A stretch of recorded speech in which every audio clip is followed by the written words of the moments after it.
I'm a strong proponent of looking at stuck, those feelings of being stuck, at looking at fear as a great place to be. Now, hear me out for a second.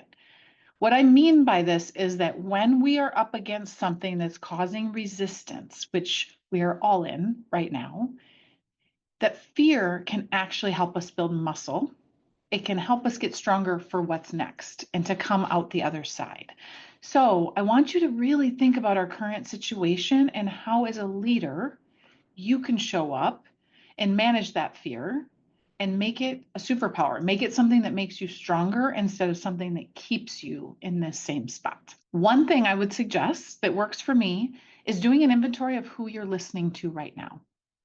Yes, that can include the news cycles and what you're reading online of the chaos and the ups and downs, but it's also the people you're surrounding yourself with, the people whose posts you choose to read on LinkedIn or social media because you know there's going to be hope and maybe some optimism even in the chaos. So who are you really paying attention to can directly impact your fear and can directly impact whether you say feeling stuck or not. It's also really important for us as leaders to really think about where we have control.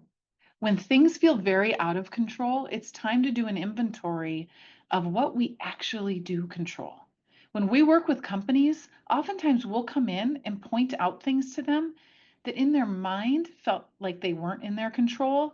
And when we dig a bit deeper, it is. So for all of us to feel more certain during a time like this and when we're feeling stuck, it's time to focus on what you can have an impact on. How can you create a place that feels good for your employees to increase performance, even during this time? When you feel stuck, when there is fear, when there is uncertainty, sometimes, and for some leaders and companies, it's the best time to make a big decision. That might be a decision to think bigger about your strategy, the markets you serve, the products and services you have.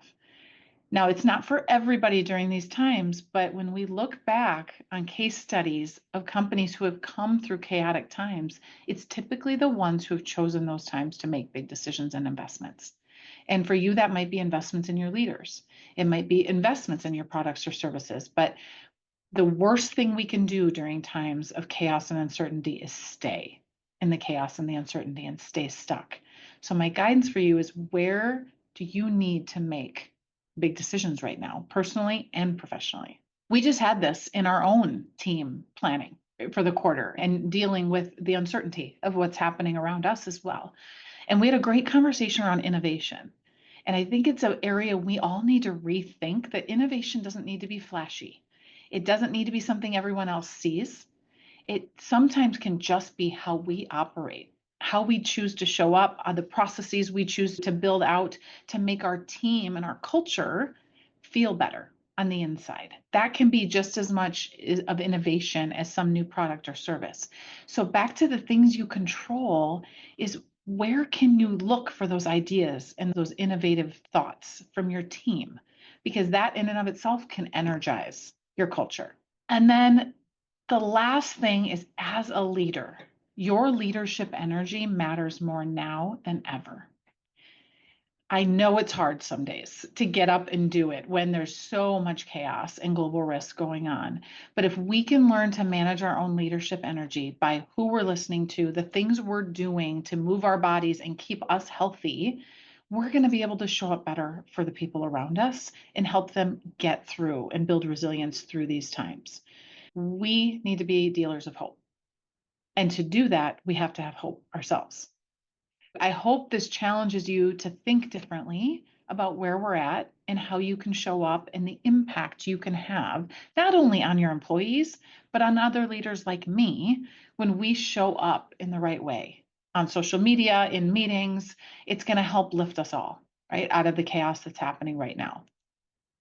The best thing you can do now is be strategic in your own thinking. Think beyond the chaos that we're in.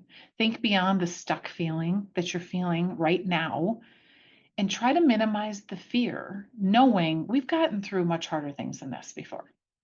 This won't be the last crisis that we're going to have to manage as leaders, but it's really about what we learn from this, what we pay attention to during it, and how we help lead our team through to the other side of this change that's going on right now. So that's my call to action as a leader, and I hope you join me in shifting our mindsets to thinking about this stuck point and how it can help us build the muscle for the next big mountain that we need to climb.